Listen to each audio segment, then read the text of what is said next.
Been around the world now. So I've done lots of videos from train stations, but never from the airport. So I thought I would do one from Tbilisi Airport on the way to Baku today. There you go. Just had an interesting taxi drive. He was very nice, but we had for once in real life, I just really wanted to go and we were both dancing. He put the volume up as high as it would go as well. Quite surreal, and it was really hot in that taxi, but a lot of fun. Oh, and another helpful tip is queuing doesn't really seem to exist in any format that would be recognisable in the UK. If you snooze, you lose, so make sure you've got sharp elbows if you're in a queue in Georgia or Azerbaijan. And if you protect your space, people seem to respect you. If you're snoozing, they will push in. Right, so I've just arrived in Baku. It's a bit odd to start with, lots of skyscrapers and Soviet-looking buildings, but this is my look for the day. I'm about to head out, so I'll keep you up to speed with what's occurring. So here I am in Baku. There's the Flame Towers, and this is the Caspian Sea. I don't think it's great for surfing by the looks of things. It doesn't look great for swimming either. A bit of a strange place so far. Everybody seems to be out and about. It's a Sunday afternoon. Popcorn seems to be quite popular around here. It seems just like a normal kind of place for people out with their families, play parks, etc. But there's lots of fancy down skyscrapers, and there's lots of old Soviet-looking buildings, and there's lots of very, very high-end designer shops, Gucci, Chanel, that type of thing. So there you go, the Caspian Sea. Right, I can't confirm this 100% yet, but I've got major fears that there's going to be no decaffeinated coffee or any diet cola available in the whole of Azerbaijan. I'm trying not to panic, but thus far, even with Google Translate, I've been left with blank looks when I've asked for decaffeinated or Coke Zero. This is Chloe Kelly reporting from Azerbaijan. More updates to follow. So this one's for my British viewers, or two of you.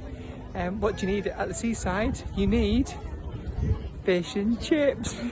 I'm not going to try it because, well, I don't want to be a cliche abroad eating British food, and it's probably not going to be very good. But yeah, no Coke Zero, but fish and chips. If there is a Kiss Me Quick hat, I will buy it and put it on, especially for you guys. So this kind of square here sums up what Baku seems to be like.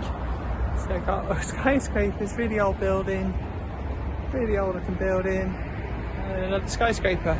And the other thing, you have to use subways to get across the road. There's no zebra crossings or pelican crossings or traffic lights, just the bloody motorway running through the place. So you have to use underground tunnels, and they're about like every 6 miles apart, seemingly. So I just found a zebra crossing, and it was a scary, scary experience. The first car stopped. It's like 6 lanes. It was like playing Frogger. Honestly, the first car stopped, and then the second car was going about 100 miles per hour. I wasn't sure if they were going to stop. Oh, that was embarrassing. So I think I've come to a Russian restaurant, but it might be someone's living in. I'm not 100% sure. I feel like a fish out of water. I never fish out of water on the menu, which is a picture of there. I had to point to the picture I like best. I've gone with salmon, I think. I'll let you know how it goes. So my dinner's arrived. It looks excellent. This music's amazing, obviously. And I got Coke Zero. But they have put me on a really low chair with a really high table. I feel like I'm a midget at a giant table. So I'm feeling a little bit cold now. It was warm enough not to have a jacket earlier, but now the sun's gone and it's really cold. But look at this. I've come back to the Caspian Sea to try to get the Flame Towers in the background. This guy wants to be in the shot, so he's doing a great job for us. Yeah, here we are with everything lit up. I'm guessing that gets lit up because that's a bit boring, isn't it? But the Flame Towers have got the Azerbaijani flag going. That's more like it. If I was a big skyscraper with lights, that's the way I'd be going. Not that, that's boring. So I'm still not really got to grips with what I think of Azerbaijan or what it's about. It seems really European in certain places, and it seems really new money and absolutely minted in other parts. So I'm going to have coffee and cake just to try to help me figure it out, so I can explain it to you guys. That's what I do for you, you know. Bonjour to the monde. I am down by the Caspian Sea again. It's just gone 8 AM. I came down for sunrise at 7:44, but truth be told, I didn't really see much, so it's quite hazy out there. It went from sort of black to grey. That sounds like a song, doesn't it?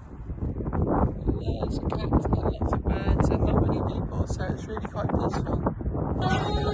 So this is a bit bizarre. I'm in like the old town in Azerbaijan, and it's turned into a Christmas market that they call the circus.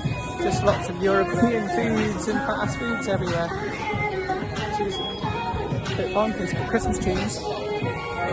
Christmas, sponsored by Coca-Cola. So I'm bringing you a wildlife documentary now.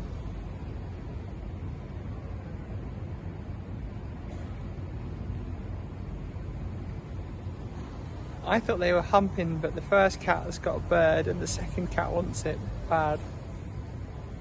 So this is a really important video just to show you what the streets in the older part of Azerbaijan look like.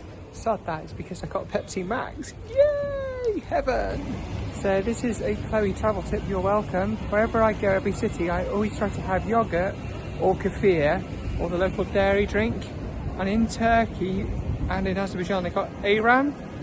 Now it is basically yogurt with salt in it, and it does taste like something not too pleasant that boys produce, but it's good for you.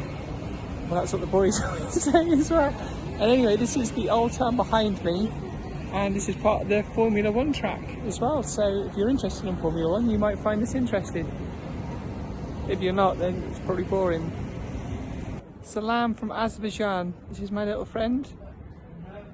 Lots of cats up here, and here's the Flame Towers, and this is the old palace and the old city walls, so the old and the new. Not the cat being new and me being old, you saw me jump there. I mean the buildings being old and new, okay? So I wanted to try some caviar, but the smallest jar would have been about £100 just to try it with some bread, and I just know I'd be like Tom Hanks in Big. In fact, I tried to make the Tom Hanks from Big joke in there, and the posh stuck-up lady in there was absolutely like, what are you on about, you poor person, get out of my shop. Oh my gosh, you can tell I got traveller fatigue. That is Maiden Tower and I've gone the wrong way. I can't be bothered to turn around, is that really bad? I did see it a little bit earlier but didn't film it then, so that's my excuse anyway. He thinks that's right as well, so I'm okay. So, I'm not really sure how I'm supposed to cross this motorway junction. Well, I do actually, I found the subway, but it was a bit of a panic for a while. I want to go over there, and I was like, this is mad. Look how much, look! It's probably really boring. I won't come across on the video, but look! There's traffic everywhere, in loads of different directions. There you go.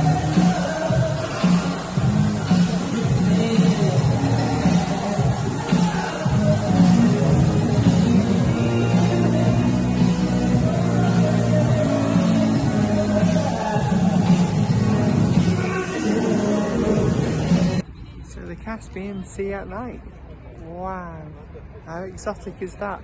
It's actually quite flat, the Caspian, and not that dramatic or exciting, but it's still good to be here. And look at the flames behind. Really cool. So I'm really sorry guys, I shortchanged you with the Maiden Tower earlier, but here it is, I just stumbled across it. And the best bit is I can get to show you the bonkers traffic behind me, but that's not really interesting. Whereas that's really beautiful.